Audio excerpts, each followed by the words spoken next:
Bapa di dalam surga, kami mengucap syukur kepadamu. Karena Engkau Tuhan senantiasa memberikan kepada kami bahwa sungguh Engkau adalah jalan kebenaran dan hidup. Engkau memberikan jalan kepada kami. Engkau memberikan kepada kami pengertian, hikmat. Engkau tolong kami Tuhan, sebagai anak-anak-Mu Tuhan, untuk kami benar-benar ketika kami melakukan segala sesuatu, kami boleh menikmati Tuhan. Engkau berikan kami kekuatan dan anugerah yang daripadamu. Kami mau menjalani hari-hari kami di dalam pimpinanmu. Kami mau menjalani hari-hari kami Tuhan dengan berpegang kepada janjimu, untuk kami boleh taat, untuk kami boleh setia, untuk kami boleh dipimpin senantiasa oleh Roh-Mu. Anugerah-Mu atas kami Tuhan. Kami mengucap syukur, Engkaulah Immanuel, Tuhan dan Raja kami, yang di dalam nama Tuhan Yesus Kristus kami percaya. Amin. Shalom saudara-saudara. Saya akan share dengan cepat tentang kutukannya. Kutukan itu adalah deklarasi hal yang jahat untuk menyakiti seseorang, untuk menyakiti kelompok, atau untuk menyakiti tempat atau sesuatu. Jadi saudara, sementara saya share, saudara membayangkan gitu ya, membayangkannya. Kutukan itu adalah ucapan penghakiman melawan seseorang, melawan tempat atau sesuatu. Yang sesuatu itu saya diingatkan akan di mana Tuhan Yesus ketika berjalan, ia mengutuk pohon ara, sesuatu ya itu. Nah, kita nih harus senantiasa berhati-hati dalam perkataan. Perkataan kita kadang-kadang ngomong sembrono ya, asal ngomong bercanda gitu ya. Termasuk saya juga suka bercanda, asal ngomong, asal ketawa gitu ya. Tapi hati-hati dengan perkataan kita ya, sebab ada kuasa di dalam perkataan kita. Nah, kita lihat di dalam Efesus 4 ayat 27. Jangan beri kesempatan kepada iblis. Jadi kalau kita kasih kesempatan kepada iblis, berarti kita kasih jalan masuk untuk iblis itu masuk dalam diri kita, untuk mengendalikan kita, memimpin kita, dan kesalahan kita itu kita suka terhanyut, terutama jiwa, pikiran, perasaan, dan keinginan. Jiwa kita ini rentan karena merupakan tempat peperangan. Nah, kita harus hati-hati. Kutuk itu berkaitan dengan roh jahat yang mendapat hak dalam diri kita sampai beberapa keturunan. Ngeri, sampai beberapa keturunan. Kita tahu bahwa Yesus sudah menanggung akan kutuk kita. Coba kita lihat Roma 8 ayat 1. Kutuk itu sesungguhnya sudah selesai. Demikianlah sekarang tidak ada penghukuman bagi mereka yang ada di dalam Kristus Yesus. Kita ada di dalam masa anugerah di mana Yesus sudah datang.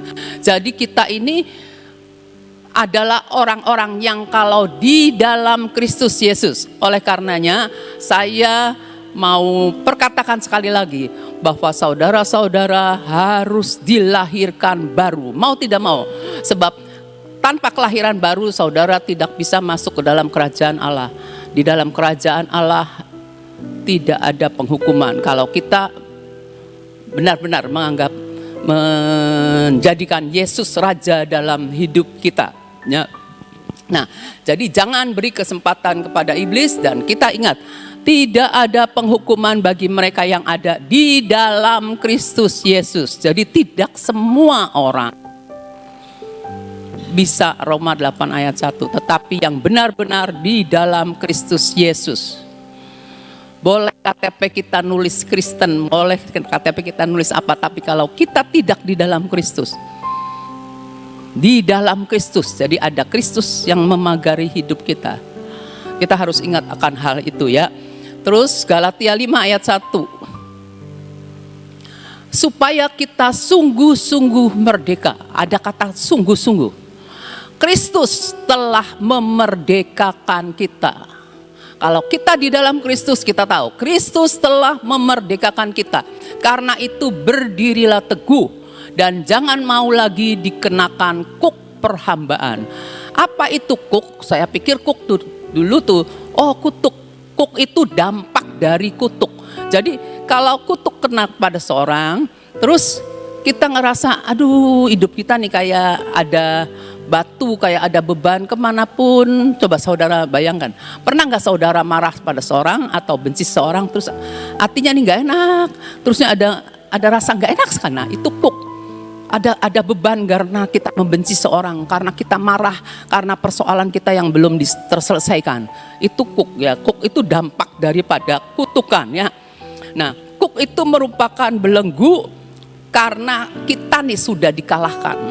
Kita nih kalau sudah dikalahkan, otomatis kita nih ngerasa, aduh gimana gitu. Apa sih namanya? Aduh gimana gitu. Nah, itu kuk ya. Kalau ngomong Jawa sih gampang. Ya sudahlah, ya, supaya cepat ya. Ini karena saya akan bagikan banyak ayat. Galatia 3 ayat 13. Kristus telah menebus kita dari kutuk hukum Taurat. Ingat ya, kutuk hukum Taurat. Kita tahu hukum Taurat merupakan satu paket, 10 aturannya. Tapi kalau saudara gaya-gayanya bisa melakukan 9, itu bisa melakukan 9, jadi satu enggak dilakukan, enggak bisa lakukan, itu gugur semua saudara. Tapi kita puji Tuhan, karena kita punya Yesus yang adalah jalan, kebenaran dan hidup.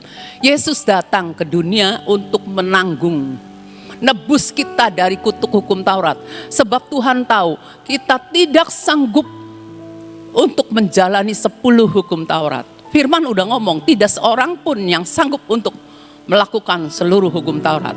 Nah, kalau tidak sanggup, Yesus bilang, Kristus telah menebus kita dari kutuk hukum Taurat dengan jalan menjadi kutuk. Jadi Yesus itu menjadi kutuk karena kita. Sebab ada tertulis, terkutuklah orang yang digantung pada kayu salib. Kalau tergantung di kayu salib, kutuk. Makanya ada orang-orang sepupu kita kan ngomongnya, apa? Enggak percaya. Kenapa harus disalib? Itu kan kutuk. Nah, mereka nggak ngerti. Karena memang Yesus menggantikan kita jadi kutuk. Dia nanggung kutuk kita ya. Nanggung kutuk kita di kayu salib. Ingat ya tulisnya, menebus kita dari kutuk hukum Taurat. Jadi ada kutuk-kutuk yang lain saudara. Ini di perjanjian lama kutuk hukum Taurat. Ada kutuk-kutuk yang lain karena kita ini manusia masih hidup di dalam dosa. Kita ini manusia masih menjalankan akan hidup sehari-hari, terutama dengan jiwa kita. Pikiran kita nggak benar, perasaan kita baper-baper, cepat marah lah, cepat tersinggung lah, kepengen keangkuhan atau macam-macam gitu ya. Pokoknya jadi kita tahu bahwa ada kutuk-kutuk yang lain akibat perbuatan kita. Terus ya, nah, jadi kita tahu bahwa kematian Tuhan Yesus itu merupakan sarana untuk menebus kutuk, untuk pemutusan kutuk. Ya, Kristus itu jalan untuk pemutusan kutuk. Jadi bagaimana kalau kita ngerasa, aduh ada kutuk dalam hidup kita. Kita mau tidak mau datang kepada salib, datang pada Yesus. Minta ampun atas dosa kita. Tapi jangan lupa, ada orang tua kita yang mungkin juga mengucapkan kutuk penghakiman. Kalau orang Cirebon bilang disupatahin gitu ya, orang sumpah serapah gitu ya, segala macam gitu ya. Nah, terus ada leluhur kita, sebab kita tahu di dalam perjanjian lama itu ada kutuk dari leluhur kita A, B, C, D. Ada yang keempat sampai generasi yang ke-10. Itu tuh ada, itu perjanjian lama. Waktu perjanjian lama tuh cara menebus kesalahan itu dengan pada waktu orang-orang Israel itu mengambil binatang ya, kambing itu ya. Nah, terus dilepaskan gitu ya, dilepaskan. Nah, itu seorang penebusan, itu ada Purim atau apa lupa saya. Nah, itu. Tapi kita hidup setelah Yesus ada. Jadi kita ini berdasarkan anugerah dan jalan kita itu Yesus, saudara. Saudara harus kenal Yesus secara pribadi. Secara pribadi itu kita sama Yesus. Pribadi gitu ya. Nah, kita harus kenal Yesus secara pribadi karena Dia satu-satunya jalan untuk kita bebas dari kutuk dan untuk kita bisa mengakui akan dosa-dosa kita, mengakui akan dosa orang tua kita, mengakui dosa akan leluhur kita. Kita nggak kenal leluhur kita, tetapi kita bisa minta ampun. Kalau saya sih jujur, di global aja kira-kira ya nenek saya dosanya ini. Nah, saya sebutin yang Tuhan ingatkan aja. Ya, itu terus kita ngomong ya. Nah, kutuk itu merupakan sebab akibat dari sikap-sikap lama, pola perilaku. Nah, ingat kalau pola perilaku kan kita keluarga kita nih. Ada yang doyan marah, ada yang kasar, doyan banting-banting. Gitu. Nah, ya itu kekerasan. Saya nyebut, saya pernah ngalamin. Ya itu, ya baik dalam hal jasmani atau dalam hal secara sikap gitu ya. Secara sikap juga bisa nunjukkan kita sakit kan, saudara. Sikap yang ditunjukkan orang bisa membuat kita sakit. Aduh, buang semua saudara ya. Ada kekerasan, ada amarah, ada lingkungan sekitar yang kotor. Lalu lingkungan itu dikutuk, kita ada di dalamnya dan kita tidak mempunyai Yesus Kristus. Kita tidak punya darah Yesus itu yang melindungi kita. Kita bisa kena imbasnya ya. Nah, bisa juga kutuk itu masuk melalui kata-kata, melalui perjanjian-perjanjian, gayanya janji. Nih saya janji ini nih, nggak taunya tidak ditepati. Yang kita ucapkan itu walaupun Tuhan tidak terlihat, tapi kita ada, disaksikan oleh Tuhan dan manusia dan oleh si jahat ini yang ada di udara. Ngerti ya sampai situ ya. Nah, kita tahu ya, seperti gambar yang tadi tuh, kutuk itu bisa disamakan seperti sebuah tangan jahat yang panjang diulurkan nih, ngejar kita ya, diulurkan dari masa lalu nih, diulurkan. Nah, ini keturunannya, ini keturunannya lagi, ini keturunan terus saudara, nindes. Nah, kita punya jalan, ingat kita cuma punya satu jalan, Yesus. Kenali Yesus secara pribadi, kenali firman-Nya yang hidup, yang penuh kuasa. Kita benar-benar harus hidup di dalam Kristus ya. Terus kita lihat bahwa itu, tangan itu tuh neken kita, nindes kita, menghambat ekspresi kepribadian kita. Nanti saya menghambat ekspresi kepribadian kita secara penuh dan mengakibatkan potensi-potensi kita yang di dalam nih tidak bisa berkembang penuh. Banyak orang, saya pernah lihat baca satu artikel gini. Banyak orang yang mati dan potensinya terkubur. Tanda tanya. Tapi kita tahu, kita harus belajar. Saya juga merasakan ekspresi saya ini sebelum saya kenal Kristus. Mungkin saya nganggep keluarga saya ngajarin saya benar ya. Jadi saya tuh merupakan orang yang tidak mengekspresikan. Suatu saat Ibu Nani pernah ngomong sama seseorang, saya suka dia. Ibu Nani pasti lupa. Saya suka dia karena dia gampang mengekspresikan. Gitu tuh, gampang mengekspresikan. Saya lihat, iya ya. Kalau saya lihat juga orang-orang di barat itu gampang mengekspresikan. Dia lagi senang, wah gimana? Anak-anak remaja kan kayak gitu kan. Coba kita yang sudah berumur, coba bisa nggak begitu? Enggak, begitu ada orang ngomong gimana langsung syut, muka tuh beda. Ya, kita belajar bagaimana gitu ya. Nah sekarang ada perkataan yang mengutuk diri sendiri. Kita kan pernah ngalamin pasti. Dapat menyebabkan kita menderita sampai kita bertobat. Contohnya paling gampang. Perempuan itu paling gampang dah. Cerai, pikirnya ngancam suami. Ngomong cerai, padahal sih cuma pikirnya nih cuma pengen ngancem. Padahal isi going si suami. Nanti kita ngomong lagi cerai. Lama-lama tangkap sama setan. kamu cerai. Kesombongan kita membuat kita terkutuk. Tuhan tidak suka orang yang sombong ya. Terus sering kali ada orang ngomongnya, aduh saya nih bodoh ya, saya nih terlalu bodoh, saya lagi-lagi bodoh, lagi-lagi saya gagal, lagi-lagi apa? Membuat kita frustasi. Nih. Jadi kita nih nggak tahu apa yang menyebabkan saya kayak gini. Aduh gemes gitu. Cuma terus menerus lingkaran setan. Muter terus, nggak ada jalan keluar ya. Nah, hati-hati dengan perkataan kita yang seringkali ngutuk diri sendiri, ngutuk anak kita, ngutuk suami kita. Hati-hati saudara ya. Terus kita lihat Kejadian 27 ayat 13 misalnya ya. Ini misalnya nih, perempuan lagi nih, Kejadian 27 ayat 13. Ini tentang Ribka. Tetapi ibunya berkata kepadanya, waktu ngomongin Yakub sama Yakub ya, akulah yang menanggung kutuk itu anakku, dengarkan saja perkataanku, pergilah ambil kambing-kambing itu. Disuruh menyembelih, saudara nanti baca sendiri ya, saya serba cepat. Jadi gini, si Ribka tuh sayang, semua ibu-ibu kan pasti sayang sama anak, saking sayangnya, udahlah gak apa-apa, cepet supaya dia yang terima berkat, saya yang nanggung. Itu salah ya, tidak boleh sombong dengan perkataan akulah yang menanggung kutuk itu, yang jamin nih saya jamin gitu ya, enggak boleh begitu, itu suatu kesombongan ya. Nah terus ada kegagalan yang berulang-ulang atau pengulangan dari suatu keadaan.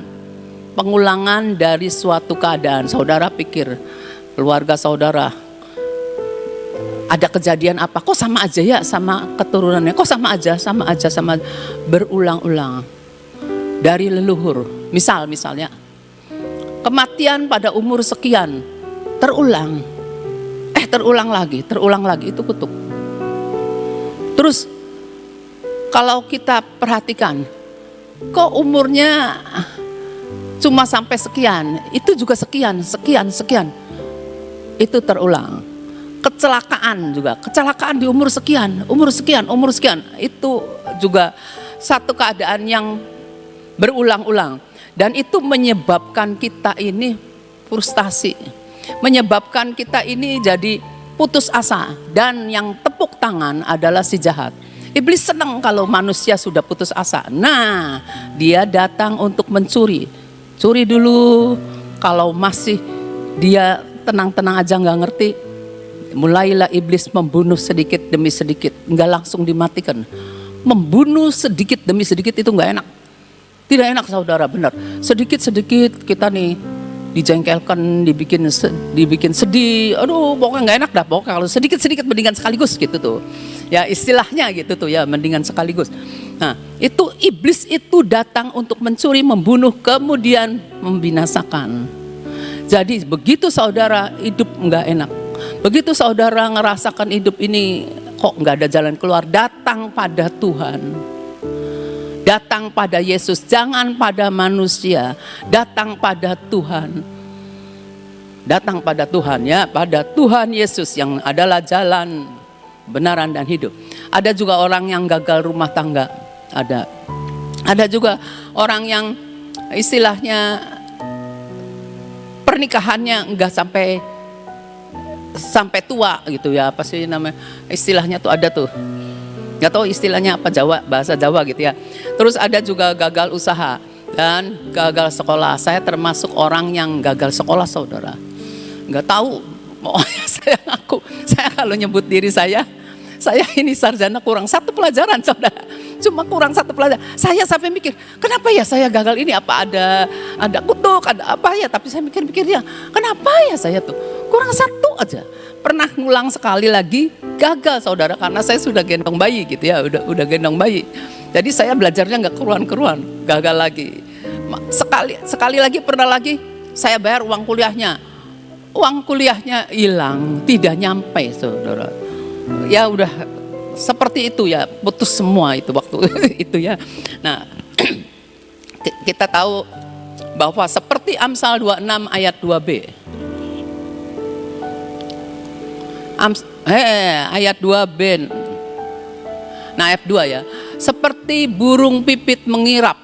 Burung pipit kecil ya, ngirap. burung layang-layang terbang. Demikianlah kutuk tanpa alasan tidak akan kena. Jadi kalau saudara ngerasa ini ada kutuk, pasti ada sesuatu di balik ini. Kalau ada hal-hal yang terulang-ulang, kita harus nyari penyebabnya. Doa, minta Tuhan Roh Kudus, terangi saya. Beri pencerahan supaya saya tahu di mana letak kesalahan saya. Supaya saya ini bisa mencabut, bisa membatalkan, bisa memutuskan dengan Tuhan Yesus. Ya, jadi ingat ya, apa yang enggak benar itu kita hanya datang pada satu jalan, Yesus Kristus Tuhan Raja ya. Nah, terus ada hal yang seperti ini. Misal ya, saya punya, misal ya, kita punya leluhur ya. Leluhur kita ini orangnya misalnya pemarah dan kasar. Nah, leluhur kita kan nggak kenal leluhur kita siapa gitu ya. Nah, terus turunlah kepada kakek kita kan ya, kakek lah. Pokoknya seluhur tuh banyak, buyut, cacat, cicit, nggak tahu apa lagi.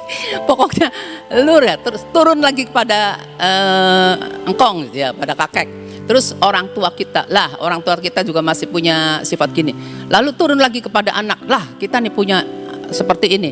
Kita harus belajar untuk, kalau kita tahu orang tua kita salah, jangan ulangi kesalahan orang tua.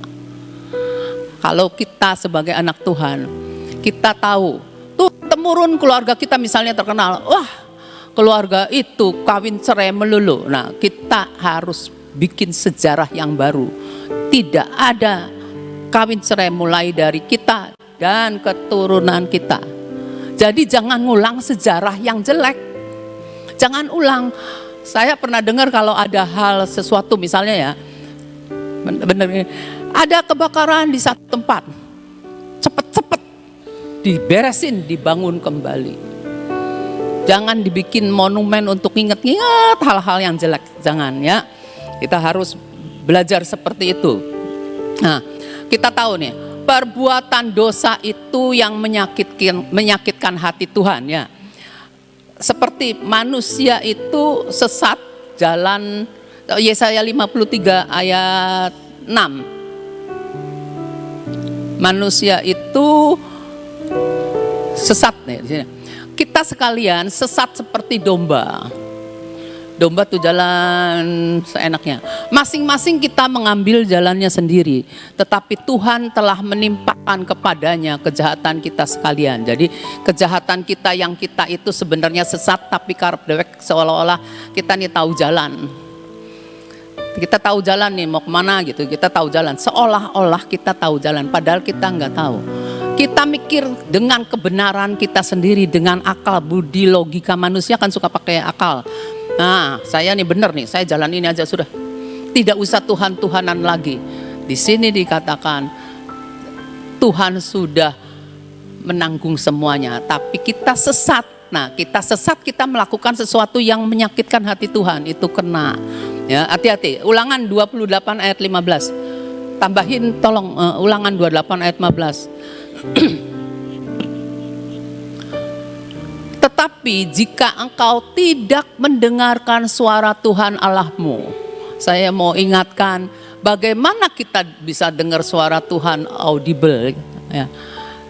Kalau kita belum bisa mendengar suara Tuhan audible, kita tuh dikasih Alkitab, kita dikasih kitab perjanjian lama dan baru. Kita harus baca, kita harus tahu, kita harus mengerti, kita harus terapkan dalam hidup kita ya. Kita lihat, jika engkau tidak mendengarkan suara Tuhan Allahmu, tidak melakukan dengan setia segala perintah dan ketetapannya yang kusampaikan kepadamu pada hari ini, maka segala kutuk akan datang kepadamu dan mencapai engkau. Tuh, segala kutuk akan datang kepadamu dan mencapai engkau. Jadi kita harus mendengarkan suara Tuhan. Kita melakukan dengan setia segala perintah dan ketetapannya yang Tuhan sampaikan. Baca firman. Back to the Bible. Baca firman ya. Pegangannya itu karena apa? Karena firman itu dulu, sekarang, selamanya tetap sama itu juga. Tidak berubah-berubah karena manusia enggak. Pokoknya firman tetap sama. Ya, kita tahu kekristenan itu hukum-hukumnya tetap sama, enggak ada yang berubah ya. Terus ya. Nah, kalau ada orang diinjili, kita orang itu mau terima Tuhan gitu, atau orang itu menolak Tuhan sebagai menolak Yesus sebagai Tuhan dan juru selamat yang memegang kendali. Apa itu Tuhan? Dulu saya nih kalau bertanya sama orang, siapa Yesus bagi kamu? Semua orang akan berkata, Yesus juru selamat kan? Juru selamat. Ya Tuhan, Yesus juru selamat. Tapi kita nggak boleh stop sampai juru selamat. Sekedar tahu Yesus tersalib buat kita, dan siapa percaya pada Yesus akan selamat. Tapi kita nih harus menjadikan Yesus itu sebagai Tuhan. Sebagai Tuhan di atas segala Tuhan, majikan di atas segala majikan. Dulu kita yang belum kenal Yesus, kita ini dikendalikan hidupnya sama siapa? Sama sendiri-sendiri atau sama si jahat? Kita ini dulu punya majikan yang dituruti sama kita nih, diri sendiri atau si jahat. Nah sekarang kalau kita mau undang Tuhan Yesus jadi raja dalam hidup kita, jadi Tuhan dalam hidup kita, Tuhan di atas segala Tuhan yang lama itu, maka kita harus benar-benar mengundang Yesus itu sampai kepada Yesus itu jadi raja dalam hidup kita. Hidup dalam kerajaan Yesus Kristus itu, ya itu Yesusnya jadi raja. Peraturannya Yesus, hukum dan ketetapannya hukum yang dari Tuhan Yesus Kristus. Jadi harus sampai situ. Jangan sekedar cuma ya juru selamat, ya KTP saya Kristen. Enggak saudara. Yang Tuhan akan tanyakan, apakah kamu punya iman di bumi? Hati-hati ya, kita harus benar-benar pilih biar Tuhan Yesus yang mau mengendalikan kita, jangan yang lain ya. Lihat Ulangan 27 ayat 24a. Nah, di sini, terkutuklah orang yang membunuh sesamanya manusia dengan tersembunyi. Nah, terkutuklah orang yang membunuh sesamanya manusia dengan tersembunyi apa? Itu kita tidak suka sama orang. Kita simpan kesalahan orang itu. Dan kita benci. Kita membenci orang itu. Itu sebenarnya membenci orang itu sebenarnya nusuk kita sendiri loh. Menggerogoti diri kita. Begitu kita buka pintu untuk kebencian masuk, itu si jahat di dalam diri kita ini masuk, dan dia tidak tinggal diam, mulai menggerogoti kita. Pikiran kita digerogoti, ketenangan kita digerogoti, lama-lama kesehatan kita digerogoti, lama-lama apa yang kita lakukan kita sembrono karena kacau, enggak ada damai sejahtera. Kalau Yesus yang ada dalam diri kita itu memberi damai sejahtera, memberi rasa aman, tidak bisa didapat dari siapapun dan apapun ya. Kita harus tahu, kita harus mengampuni lebih sungguh. Ada nyanyiannya, sudah tidak usah nyanyi. 1 Yohanes 3 ayat 15. Ngebut, ini soalnya udah 17. 1 Yohanes 3 ayat 15 ya. Setiap orang yang membenci saudaranya adalah seorang pembunuh manusia. Dan kamu tahu bahwa tidak ada seorang pembunuh yang tetap memiliki hidup yang kekal di dalam dirinya. Jadi kalau kita membenci, apalagi benci terhadap orang tua, itu paling tidak boleh ya. Apapun yang orang tua kita salah apa, minta anugerah buat Tuhan bahwa orang tua kita ampuni orang tua kita, karena tidak ada satu orang pun yang bisa, tidak ada orang tua itu di hukum Taurat, hormatilah orang tuamu. Tapi orang tua saya salah, orang tua saya ngajarin saya begini. Biarlah kita buat sejarah yang baru.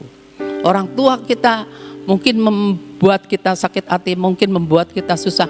tapi buat sejarah kita yang baru. Kita tidak hidup tergantung dari orang tua, kita tergantung dari Tuhan yang jadi Tuhan di atas segala Tuhan ya. Nah terus kalau ada hubungan dengan kuasa gelap, arwah orang mati, okultisme, itu penyerahan diri. Kalau kita percaya kepada dukun, percaya kepada hal-hal gaib yang dari kuasa gelap, itu berarti kita nyerahkan diri kita ke dia. Nah jadi dia itu yang mengendalikan kita, si setan itu yang mengendalikan kita. Itu mungkin dilakukan oleh orang tua kita, mungkin oleh leluhur kita. Leluhur kita yang belum percaya Tuhan Yesus itu mempunyai kepercayaan yang palsu. Hati-hati dengan kepercayaan yang palsu, saudara. Percayaan yang palsu itu membuat kita menderita. Jadi kita harus putuskan ya. Nanti terlalu panjang ya, saya ngebut saja. Ulangan 11 ayat 26 ayat 2 sampai 28. Ulangan 11 gini ya. Lihatlah, aku memperhadapkan kepadamu pada hari ini. Setiap hari Tuhan memperhadapkan pada kita berkat dan kutuk. Kita tinggal pilih mau berkat atau mau kutuk. Terus berkat, apabila kamu mendengarkan perintah Tuhan Allahmu yang kusampaikan padamu pada hari ini. Terus, dan kutuk jika kamu tidak mendengarkan perintah Tuhan yang tadi saya udah omong, Allahmu, dan menyimpang dari jalan yang kuperintahkan kepadamu pada hari ini dengan mengikuti Allah lain yang tidak kamu kenal. Allah lain yang tidak kamu kenal. Hati-hati saudara ya. Nah karena kenapa? Karena di dalam setiap kebebasan yang Tuhan berikan itu kita harus bertanggung jawab. Nanti saudara baca sendiri, ada di Ibrani 4 ayat 13. Nah yang saya mau tambahkan 2 ayat terakhir itu Imamat 26 ayat 40 sampai 42. Sorry belum ditulis sama saya. Tetapi ini jalannya, jalan yang dikasih tahu. Tetapi bila mereka mengakui kesalahan mereka, kesalahan kita, dan kesalahan nenek moyang mereka dalam hal berubah setia yang dilakukan mereka terhadap aku, dan mengakui juga bahwa hidup mereka bertentangan dengan aku. Jadi harus ada pengakuan dosa. Tuhan, saya berdosa, orang tua saya berdosa, leluhur saya berdosa, itu dibuat pengakuan. Terus 41 sampai 42. Aku pun bertindak melawan mereka dan membawa mereka ke negeri musuh. Jadi kalau orang yang tidak mendengar, tidak mengikuti pimpinan Tuhan itu dibawa ke musuh. Dibawa ke musuh itu enak enggak sih? Saudara tahu sendiri ya, keadaan yang tidak enak, musim yang tidak enak. Terus atau bila kemudian hati mereka yang tidak bersunat itu telah tunduk dan membayar pulih kesalahan mereka, 42, maka aku akan mengingat perjanjianku dengan Yakub, juga perjanjian dengan Ishak, dan perjanjianku dengan Abraham akan kuingat, dan negeri itu akan kuingat juga. Jadi kalau kita berbalik kepada Tuhan, maka Tuhan akan memulihkan akan kita ya. Seperti di jalannya itu pengakuan itu di 1 Yohanes 1 ayat 9. Bila kita mengaku dosa kita, maka Tuhan akan mengampuni, dan dia setia dan adil ya. Nah jadi itu pengakuan itu jalan kepada pengampunan. Jangan dalam hati, kalau ngaku ngomonglah, tapi nggak usah ngomong di depan umum kayak deklarasi, itu jangan. Jadi kita cuma ngaku dengan ucapan mulut lidah bibir kita bahwa Tuhan ampuni saya gitu ya. Nah, itu jalan pengakuan, itu jalan pengampunan. Jadi dengan mengaku kita, maka Tuhan mau mengampuni. Itu aja yang saya bisa bagi. Terima kasih, Tuhan berkati. Saudara, hari-hari ini kita akan melakukan suatu pemberesan dalam kehidupan ya. Jadi hari-hari ini kita harus benar-benar menyediakan wadah yang besar dan wadah yang bersih. Karena wadah yang besar dan bersih itu perlu dibereskan semua kotoran yang ada di dalam wadah kita. Salah satunya adalah pemberesan dalam kehidupan. Salah satunya adalah kutuk. Jadi buat saudara-saudara yang merindukan untuk bisa, wah aku mau belajar lagi. Dengan aku melihat keadaan hidupku ini, aku itu sebetulnya ada di bawah kutuk atau masih ada di bawah kutuk atau tidak gitu. Saudara boleh ikut PA-nya Ibu Abigail ya. Boleh menghubungi Ibu Gael dan katakan hari apa ya aku bisa ikut ya, supaya kita lebih tahu lagi, menyelidiki, membereskan kehidupan kita, membersihkan wadah kita, supaya kita itu menyediakan wadah yang besar dan dalam keadaan yang bersih dan siap, ya.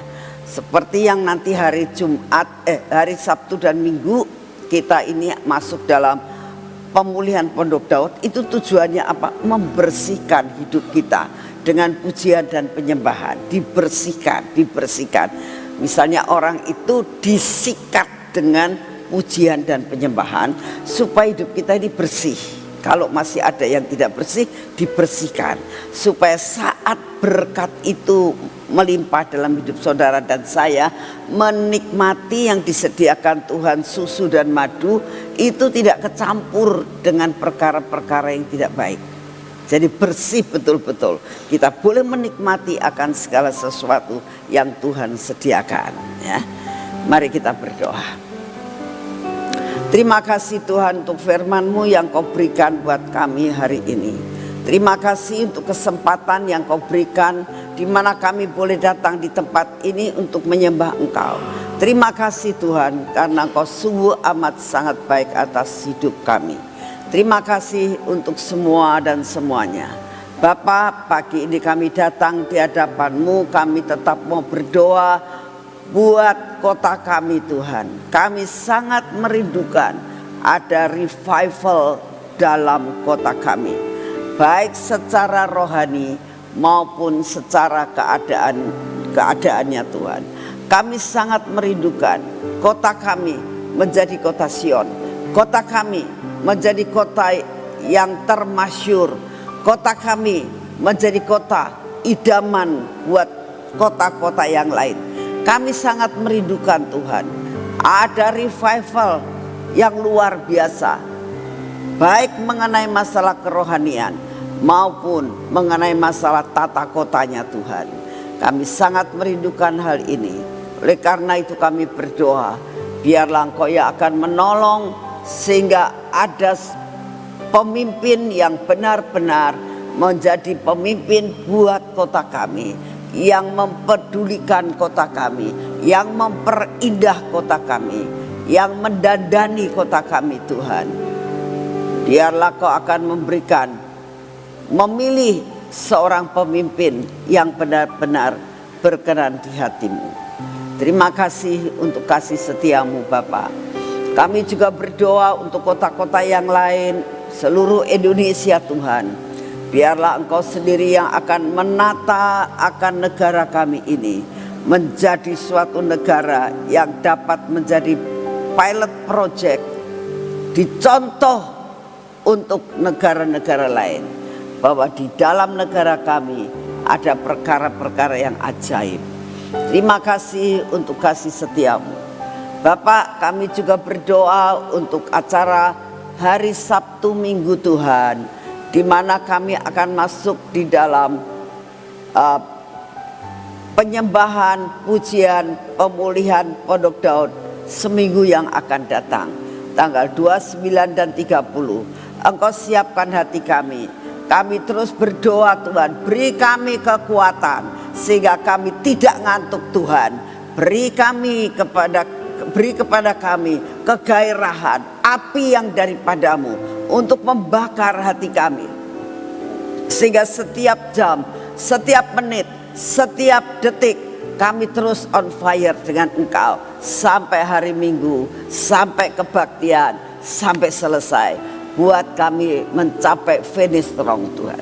Kami berdoa buat semua yang bertugas, baik penari, baik pemimpin pujian, pemain musik, maupun singer Tuhan, multimedia, semua Tuhan, sound, semua Tuhan. Kami doakan supaya mereka on fire untuk melayani. Kami berdoa juga untuk GK yang menyediakan akan makanan jasmani. Beri kekuatan, kesehatan yang daripadamu buat kami boleh melayani Engkau dengan hati Tuhan. Terima kasih untuk semuanya. Kami mau menyerahkan ini ke dalam tangan-Mu karena kami percaya ini acaramu Tuhan. Ini acaramu. Sampai semua rencanamu jadi. Kami juga berdoa untuk taman Tuhan. Kami minta anugerah-Mu turun. Engkau yang akan terus menjagai taman ini untuk tetap berkenan di hati-Mu, untuk tetap ada perkara yang ajaib terus Kau nyatakan. Tetapi satu perkara, tetap Tuhan, Engkau yang akan menguduskan taman ini. Tidak ada kuasa kegelapan yang ikut campur dalam perkara ini. Tidak ada pertentangan di dalam taman ini. Semua damai, semua sejahtera, semua unity Tuhan. Semua pelayan-pelayan juga, semua ada di dalam kontrol yang daripada-Mu. Kekudusan tetap dijaga di tempat itu. Terima kasih Bapak, kami sungguh menyerahkan semua dan semuanya ini ke dalam tangan-Mu. Karena Engkau Bapa yang sangat baik. Kami juga berdoa untuk semua persoalan yang ada dalam hidup kami Tuhan. Karena kami tahu tidak ada satupun kami yang tidak punya masalah. Hari ini kami mau mempersembahkan semua persoalan kami. Ambil alihlah Tuhan. Karena kami tahu kalau Engkau ambil alih persoalan kami, maka persoalan kami pasti menjadi beres. Terima kasih untuk kasih setia-Mu. Dan saat ini Tuhan, kami tetap minta anugerah-Mu turun. Beri kekuatan dan kesehatan yang berasal daripada-Mu untuk kami boleh mengalami daya tahan tubuh yang luar biasa. Terima kasih Bapak, terima kasih hari ini, sepanjang hari ini kami persembahkan kepadamu. Di dalam nama Tuhan Yesus. Kita masuk dalam pengurapan.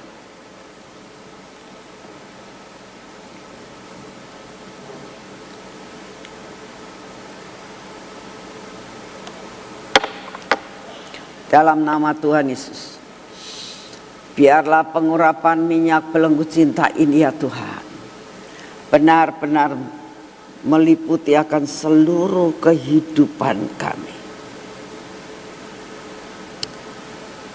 Liputi akan mata kami, telinga kami juga Tuhan, bibir, mulut kami dan hati kami. Buat kami Tuhan, hari-hari ini melakukan segala-galanya pas di hati-Mu. Semua yang tidak baik dalam hidup kami, Engkau yang akan menghancurkannya. Ini tangan kami, ini kaki kami Tuhan. Biarlah hari ini perjalanan kami menjadi berhasil. Tangan kami Tuhan, apa yang kami kerjakan semuanya mendatangkan berkat. Kami boleh menjadi berkat dan kami juga menerima berkat.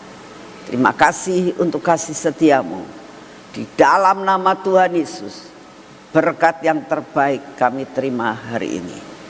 Dalam nama Tuhan Yesus. Amin. Tuhan memberkati saudara semuanya. Selamat pagi.